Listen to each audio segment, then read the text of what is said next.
Today in Abaco is the 1st of May 2021. Another new month in a hurricane town, Abaco. Much has happened, and there's so much more to happen to bring us back to some sense of normalcy. I've got a lot of videos came to me when the man that has an awesome responsibility, a huge task to clean up the biggest organized gang in the Commonwealth of the Bahamas. It's called the Royal Bahamas Police Force. And I saw the interview with Superintendent Marlon Fulford, whom I know personally, spent plenty money to go into Nassau to report the corruption of the police, and over the years not one single one has been brought to justice. Then I see Superintendent David Lockhart saying that it is a crime for police to discamera you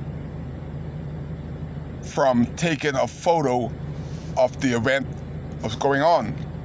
I have been doing that for over a decade and have been reporting to these police that in charge of crime and corruption, like Marlon Fulford, of the many crimes that the police has done against me just because I dare to tell my story.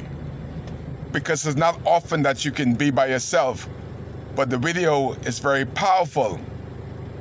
If it wasn't for a lady minding her own business and to decide to take a video of the police kneeling on the neck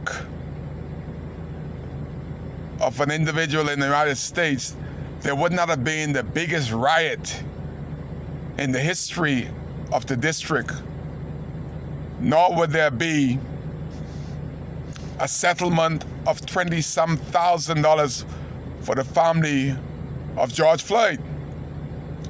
The policeman would have never been charged in that case, so therefore they would never have a jury.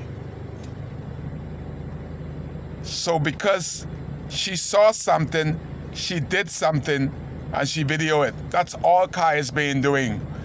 I have not done a crime, not stole a candy, not strike anybody of anger or cursed anybody in my lifetime. But my biggest enemy has been the Royal Bahamas Police Force, because I dare to video the crime that they've done against me and against individuals. And because the video would tell my story, they dare not want to tell that story. 2019, not so far back ago, 25th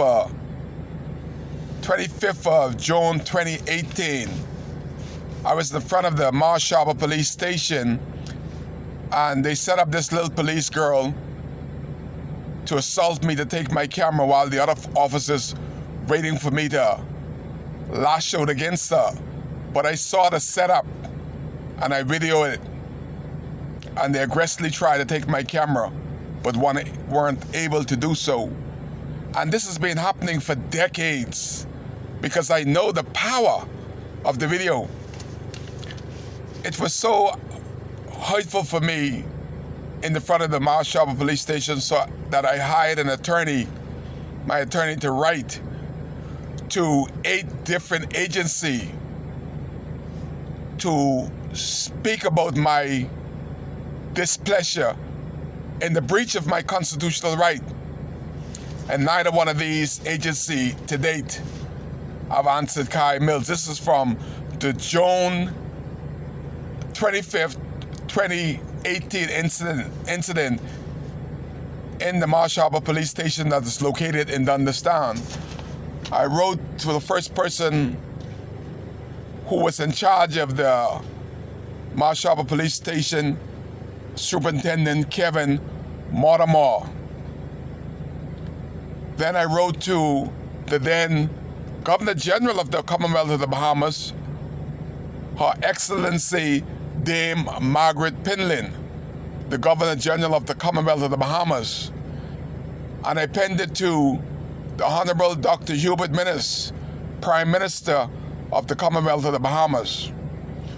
And the man that's in charge of the police then and now, the Honorable Marvin Dames, Minister of National Security.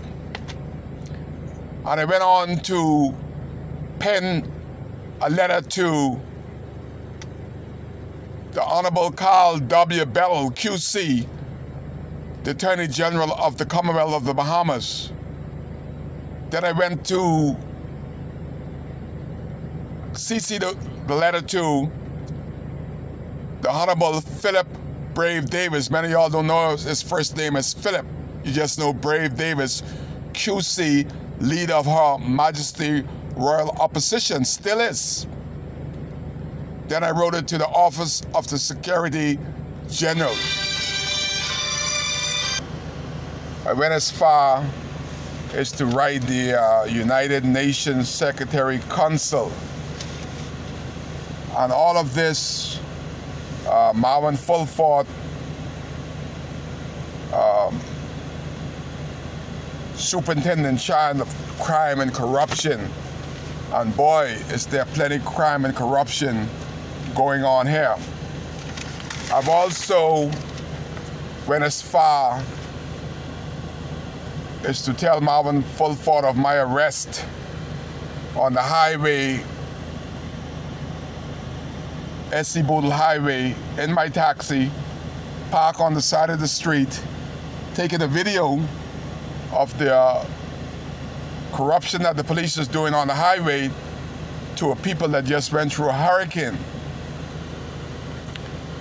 And PC 3942 Brown ordered me out of my taxi. I asked, why you want me out of my taxi? First of all, you already took away from my constitutional right by stopping me for what? For no valid reason. So I asked PC 3942 Brown, why do you want me out of the taxi? My license is there. I have my driver's license in my car. What crime have I committed for you to first stop me?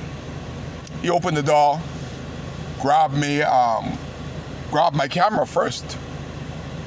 And then he and I wrestled for the camera. I knew he was gonna break it. He was overly aggressive. So I released the camera.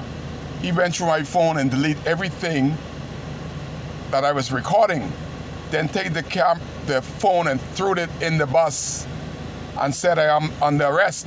Handcuffed me so tight that my hand began to bleed. That's the anger that whoever ordered him to lock me up, he is about to do his job. Never did tell me why I'm under arrest. I'm saying to him, I don't know you, because he has a scarf on, he got a mask on. Why are you arresting me? Couldn't tell me because he didn't know at that time. He was ordered to arrest me.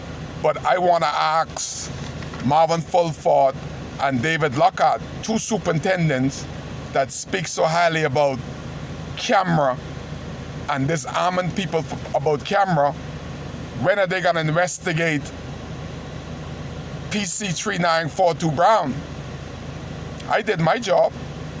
I spent 4 days in locked up and was charged for endangering the life of a policeman with my vehicle by being parked on the side of the highway, and this is after storm.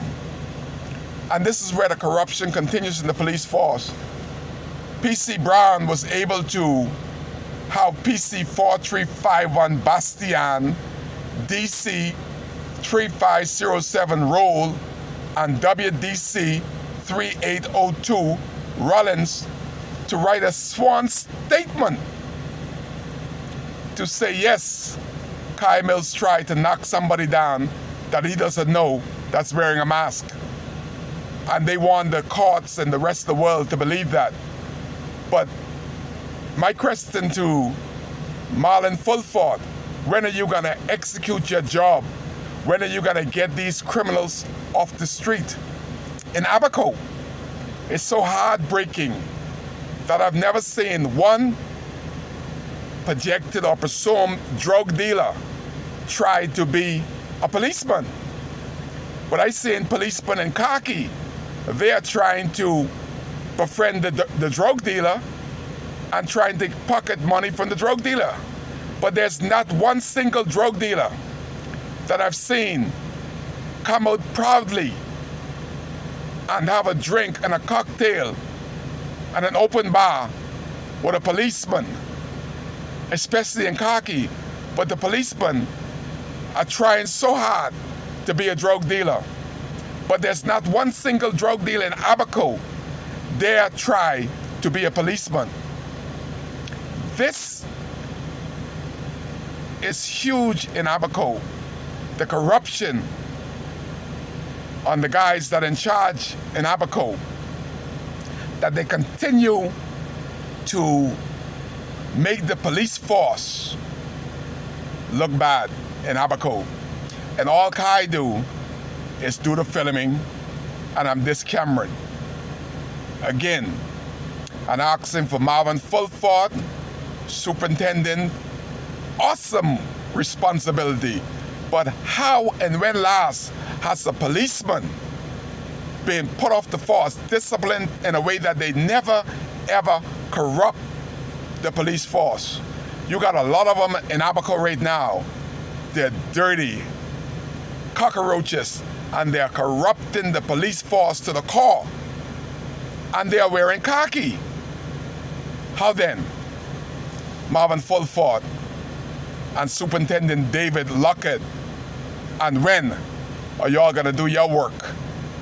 When people like Kai is brave enough to take the video and to bring the sworn statement to y'all, and to date, nothing has happened. In America, they will be breaking down the door to take my statement to make sure that such policemen never wear the uniform to corrupt a force that's supposed to be of integrity. It's one of these Kai Care passionate video in the history of corruption in the Royal Bahamas Police Force in my birthplace of Abaco. Kai cares. That's why he's here.